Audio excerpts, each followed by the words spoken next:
Hey guys, if you're a regular viewer of the channel, you'll know that last week we built a metal and wood roll-around work table or cart for my wife's laundry room. If you haven't seen that video, go ahead and check it out. But that's led to this week's video, which is we need some lighting in there. It's dark. I reached out to a company, picked up some lighting, and it should be a huge improvement. Here they are, guys. They're a wraparound fixture. They're a 4-foot LED and they're rated for 50 watts and they're 5,500 lumens. And according to them, this can save up to 70% on your electric bill. They're rated for 50,000 hours and they have a 5-year warranty. Let's open them up. So these are designed to be installed flush to your ceiling, and we'll open them up and I'll show you. But what I'm going to do is I'm going to install these with a short cord and plug them in to a receptacle that we have. This is called a wraparound fixture, and it provides light in all directions. The way this works is that you would attach this section here to a ceiling fixture box like you'd have in your house. But what I'm going to do is I'm going to put through this a little short cord with a plug on the end, and we're just going to plug them in. So you can see how dim it is in here, but what we've got is a receptacle plug up on the ceiling that this plug is controlled by this light. So when we walk in the room and turn off the light switch, it turns this off and on. So rather than hardwire these in, I'm going to make this to a type that we can, I think we'll either do them something like this, or we'll do them something maybe like this. I'm not quite sure yet, but whatever we do, it's going to be a lot better than what it is right now. So we'll probably have to pick up some cord, because it doesn't come with cord. Like I said, it's made to hardwire in, but that's not a big deal. And another bonus, if you guys are interested, I've secured a 5% off coupon, and I will share that with you towards the end of this video if this is something that you're interested in, and I'll have links down in the description to that coupon code and product information on these lights. So to save a little bit of money, guys, what I did was I went to Home Depot and picked up a long extension cord to make this happen. This was like 14 bucks. It was on clearance because of the Christmas sale or whatever. It is 16 3-cord, which is plenty for this. Like I said, these are only rated for 50 watts a piece. That's all they draw, so this is plenty. I'm just going to take this and peel out about roughly 6 feet of cord and snip it off. For the first one, I can actually use the end that came with it. But for subsequent ones, I'm going to have to put an end on it. Now, before you guys go doing this stuff, you need to know your abilities and you need to know what the rules are where you are. Because I'm not suggesting you do this. I'm just showing you what I'm doing. You know, if you burn your house down or you get fined or someone dies or whatever because of your doing this and you did it wrong, well, you're on your own. So, clear? Good. What I'm going to do is strip back some of this wire.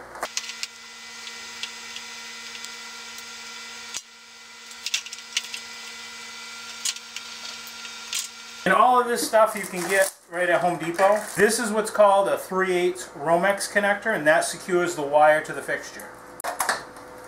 Just putting it through the hole like that, and then tightening down that nut. And to tighten it down, I'm holding the nut on the bottom, and you can just give this a turn like that. Now we'll take our cord that we just spun back, feed it into the light fixture, and tighten the clamp.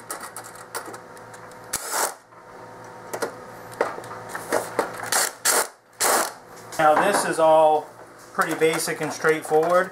It's just attaching color for color. White to white, black to black, green to green. These light fixtures actually come with the mounting screws and the wire nuts to connect the wires.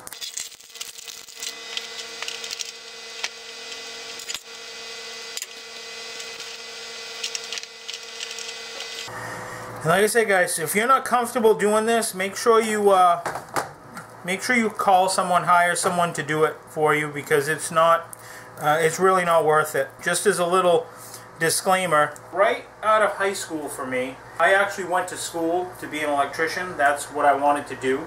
And I worked with a local electrician for quite some time, so I have a natural comfort level with wiring, but if you guys aren't comfortable, make sure you're not doing it. You don't want to get yourself in trouble. Here where we live in the state of Maine, you're legally allowed to do your own wiring. If something happens and you burn the house down and someone dies in a house fire, well, that's going to fall back on you and probably a lawsuit. Just know the rules of where you're at and what you're allowed legally to do.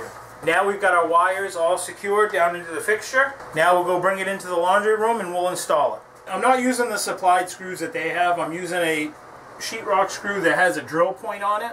That'll be able to screw right through the metal of this fixture up above real easily and into the ceiling. One right there. Alright, now we're going to screw in this side over here. And double check it, make sure it's the same. And it sure is. Now, if my camera assistant wants to turn off the light so you can get the ta-da effect, go ahead and turn it on. Ah! Ta-da! Oh yeah, look at that. That's bright. Wow, that lit it up nice over here. We'll put another one right here. And then we'll do another one somewhere over here. If you didn't have a receptacle like I have up here, you could always use one of these little adapters. And what that does is that screws into the light fixture, and then you can plug the accessory directly into that. So if you didn't have this, you could always use that. Here's a little tip for you guys, roughly, and we'll check it right now just to verify it. But if you guys want to find out how long 6 feet is, so I want to make these all about the same. So I'm going to go like this. My arms spanned out are about 6 feet or thereabouts. So we'll cut it and let's check it and see how close it was. Alright, so this will give us an idea of how close we are, but at least if nothing else, it'll be consistently 5'8". I'm off about 4 inches from 6 feet. If you're looking to make repetitive things over and over, that's one way of doing it without using a tape measure. No charge for that. This next one, as you just saw me cut this off, we're going to have to put a plug end on this. We used the factory one before, but we'll have to put a plug end on it.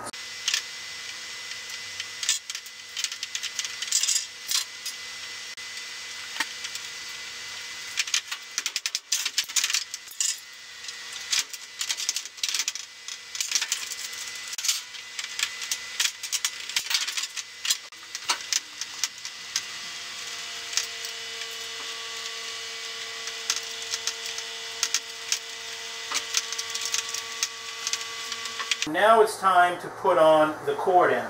Again, all still pretty simple stuff, pretty basic. Gonna just loosen up these screws. Then you're gonna want to feed this down through that section, and just strip these back just a little bit, probably 1/4 of an inch, roughly. Then you're just going to do this color for color. Green is going to go to green. There's a different color screw here. Can you see that one right here is silver, and this one is kind of more of a brass color. The white goes to the silver, the black goes to the brass. This white wire is what is called a neutral.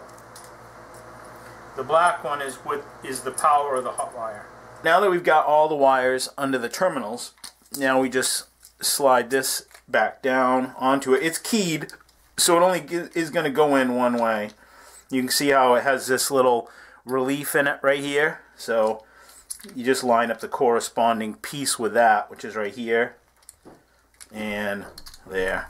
That lines up like that. And we just tighten it down. And now I'm just going to push this cord in just a little bit and snug these down. You don't need to go crazy tight, just enough to hold the cord. You don't want to crush the cord in there. We want to pinch it just a little bit so that it doesn't pull the connections apart. There. And that's all it needs right there. Now we'll go install the other 3. and then I'll come back and I'll show you what it looks like when they're all installed. And check that out, guys. It is super bright in here, and I love it. Yep, this is awesome. This is going to make my wife a nice craft room. Now, if you guys haven't seen this video, we just built that last week. Go ahead and check that out. That's got some reclaimed wooden drawers in it. That's a reclaimed top from a bar island, and we built this all out of 1.5" angle. Now, this is something that you could build reasonably cheap, and you could make it as a welding table or whatever, a craft table. It's got drawers underneath.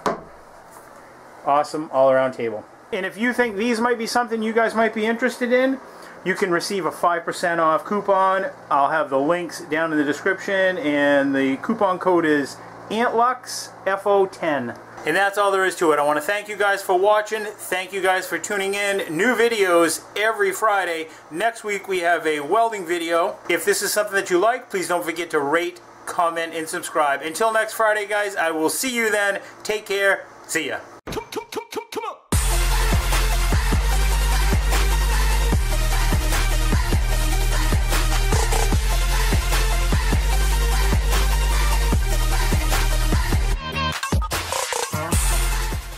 Your telephone number has been pre-selected to receive a complimentary stay in one of our 5-star hotels.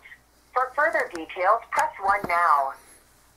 To be placed on the do not call list, press 2 now. We can't resist it. You are currently caller number 96, waiting to speak with a representative. You are currently caller number 2, Caller number 2. Oh! I had one scammer tell me a while ago how his entire plan worked.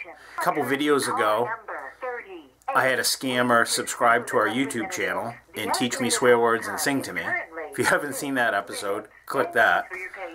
Prior to that, I had a scammer explain to me how their whole scam works. I was able to get him to tell me that he was within a call center with 30 other people, and while he was in that call center, he had scammed 2 other people that day, and he makes $17,000 a month. He actually did the conversions online of his money from his money to US dollars, and it was $17,000 a month he earned scamming people. I actually know of somebody that one of these scammers got a hold of. It was an older, elderly guy, worked hard all his life and saved up all his money and put it in the bank, and one of these scammers kept promising him a new car. So, like, you know, every day for like a week, this scammer would call, and this elderly guy would go down to his bank and draw out money and then go to Western Union and Western Union this guy the money. And the bank knew that what was going on. The bank called the family and said, hey, you know, he's being roped in by this scammer, and we know that he's taking his money out, and he's Western Union it to this scammer. And over the course of like a week, the guy just kept going to the bank, and he drew out like $10,000 and mailed it to this scammer. And you know, the banks can't do anything. It's, you know, it's your money. If you want to take it out of the bank and set fire to it on your front lawn, that's your business. But you know, it's just kind of sad that they take advantage of these older folks, and you know, sometimes they just don't have their cognitive abilities, and you know, they think they're trying to do something good or help someone, and you know, before you know it, they're broke. Good morning, my name is Alex. Who do I have the pleasure of speaking with? My name is John. How you doing there, John? Not bad, but it's still early. Okay, just give me a second, John. I'm just going to check availability by confirming your area code and number. Is that okay? Sure. It says 20769. John? That's it. Okay. It's my burner phone. Excuse me? That's my burner phone. That's your burner phone? Yo. What the heck is that? What is that? Well, you know, I gotta keep my side sling, my side business. He hung up on me. Maybe it was real.